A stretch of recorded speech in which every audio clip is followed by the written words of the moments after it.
Well, there it is. The best kept secret in the entirety of the gaming industry. Welcome, everyone. I'm Legendary. It is Thursday, January 16th, and this is finally, officially, the first look at the Nintendo Switch 2. Now, we're just gonna watch the trailer real quick, get a reaction, and then talk about it afterwards. Maybe scour the Nintendo website, see if there's any extra information we miss out on, but I'm not expecting a whole lot. The rumor is that there's just a short look at the hardware side of things, but not a whole lot of games, and not a whole lot of other stuff. It's only 2.5 minutes long, so let's go ahead and see what we're getting into. Here we go.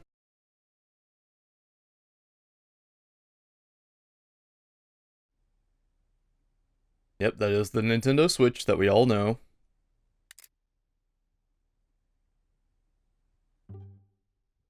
It's bigger.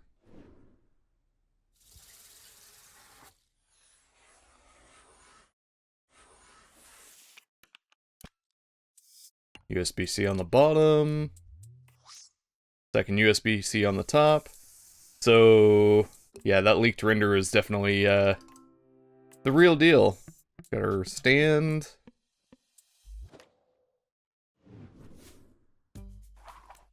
Get the new Joy-Cons. They are bigger. Thank God I don't have tiny hands.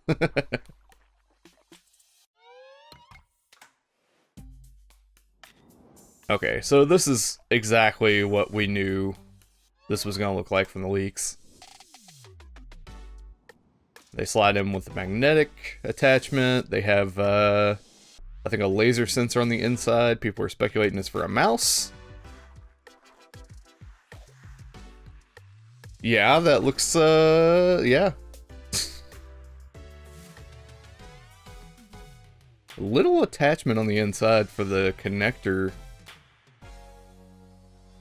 Interesting. There's the name, Nintendo Switch 2. Any games? Hey, okay. Oh. Mario Kart 9? And there's the dock. Is that all they're going to show us? They're not going to show us anything else besides Mario Kart 9? 2025, okay. Nintendo Switch, okay, as well as Switch games, yeah.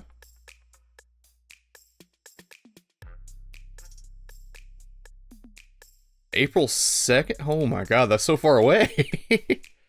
Guys, why? Why would you wait that long? Okay, well there's our first look at the system as a whole. That's, less than I expected. I was hoping we would get at least a little bit more. We only got Mario Kart 9. We didn't get anything about what the mysterious C button, this unlabeled button currently over here in the corner is. We did see, it looked like an attachment for both the Joy-Cons that normally it would be, I guess that would be how they put the wrist straps on the originals. But also they showed them gliding along the table, which I would like to direct you to my Twitter feed, where a couple of days ago I made a post about the magnetic system and the laser being able to, or making it possible to add extra attachments to the Joy-Con, such as a flat base for using it as a mouse. I still think that's true, and also I made a sort of a second prediction about maybe you being able to take the Joy-Cons. Since they have that magnetic system and the laser could act as a data point, sort of like a fiber optic cable, and you'd be able to put it in something like, say, a tracker ring for VR, because as we all know, the original Switch, they played around with the idea of VR with Nintendo Labo, and they did some stuff with, I think it was the original Breath of the Wild. They actually had like a VR version you could play in. But the problem was, you have to, for one, use this cardboard piece of crap, and you had to hold it up to your face the whole time. But two, you couldn't do anything with hand tracking. So my idea was, you could put the Joy-Con inside of here, kind of to replace where the buttons would be on this original Rift CV1 controller. That thing is very dusty and very old. I've not used it in a long time. But yeah, that was kind of my idea with that. But man, that's rough. We didn't get any other games besides what's probably Mario Kart 9. I mean, at least we know it's been like, what, 11 years since the original Mario Kart 8 came out, so we're actually getting a new one, thank God. But yeah, let's go over to the Nintendo website and see what's going on. Alright, splash opening page here, we have the Nintendo Switch 2, check it out. I've already seen the trailer, is that all this is gonna be? Can I just like skip this? Okay. Nintendo Switch 2, we have the Joy-Con holder. It looks maybe like it's a little bit wider than the original. Again, the button here is unlabeled. I don't know why they're not just putting the C on there. We get a better look at the inside here. Again, this little connector, it's really, really thin. It's strange. I don't know. Hopefully people don't start breaking that. You can't slide the Joy-Cons in anymore. You're actually sort of pushing it into the side, so that's a little bit worrying. We have the bigger inside part here, and now you can actually see the LEDs on the side rather than on the, from the front rather than on the inside of the Joy-Cons, like the originals.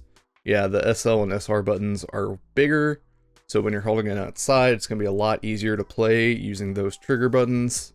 Is there anything new here? Is this just the same thing from the trailer? Looks like the same render. There's no IR sensor on the bottom of these Joy-Cons, so that means, was it those 13 games aren't going to be backwards compatible anymore, I assume? I don't think it's going to be a huge deal, but, like, 1-2 Switch, I think, used those, along with its sequel that nobody gave a shit about. Yeah, there's that inside again. Interesting. We didn't get a super good look at the inside part of the Joy-Con itself, though, I don't think. There we have the magnetic disconnect. Okay, so yeah, there is that little sensor part right there. So yeah, you can play Nintendo Switch 2 exclusive games as well as Nintendo Switch games on Nintendo Switch 2. Nintendo Switch 2 plays both physical and digital Nintendo Switch games. Certain Nintendo Switch games may not be supported or be fully compatible with the Nintendo Switch 2. Details will be shared on the Nintendo Switch website at a later date. Nintendo Switch Online members can continue using the service on the Switch 2. Obviously, they were not going to abandon this. This was never in question. Yeah, backwards compatibility is a big deal. Obviously, they still have games coming out for the Switch, like Metroid Prime 4 and Donkey Kong Country Returns, I think. From the Wii, just came out today, I think. So, that would have been awkward. What do we have here? Alright, we have a Switch 2 event in New York, Los Angeles, and Dallas. I'm nowhere close to any of these. Unfortunate. Let's see, April 4th, 11th, 25th. Alright, is that all we get? It looks like all we get from the website. I do like the color scheme. I'm glad they didn't just do gray this time. They didn't just do like the red and blue. They gave the little accents around the sticks and on the inside parts, which it looks like there is a little gap here. You can see in between the Joy-Con holder. I don't know if that's going to be the same on the Switch 2 itself. I don't think so. Can you see it when it shows it from the front? No, it doesn't look like there's a gap there. I do like that. It's not one solid piece. I can't tell if there was a SD card insert underneath it. I don't think there was a slot for the SD card, as far as I could tell. Maybe it's on the, you can't tell because it's on the other side. There was a rumor they were using a new type of SD card. It's supposed to be faster, sort of like a SSD style memory card. Anyways, that is our first look at the Nintendo Switch 2. I'm very excited. I don't know when the release date is. I'm assuming it's going to be sometime after April because those events were all dated in the beginning and middle of April. So sometime in the middle of the year. Hopefully they don't wait until November. That would be such a long wait. Anyways, this was the first look at the Nintendo Switch 2. I'll be back around hopefully soon with my top 10 games of 2024 list I've been working on for a while. Just haven't had enough time to edit, had enough time to record voiceover. But yeah, stick around if you wanna see that or anything else I'm working on. Working on a couple of other videos sort of behind the scenes. And more Nintendo Switch 2 stuff in the future. I'm sure as soon as the console comes out, I'm going to get it, try to do an unboxing, try to play some games. Stick around, subscribe, like the video, and I'll see you around next time. Bye.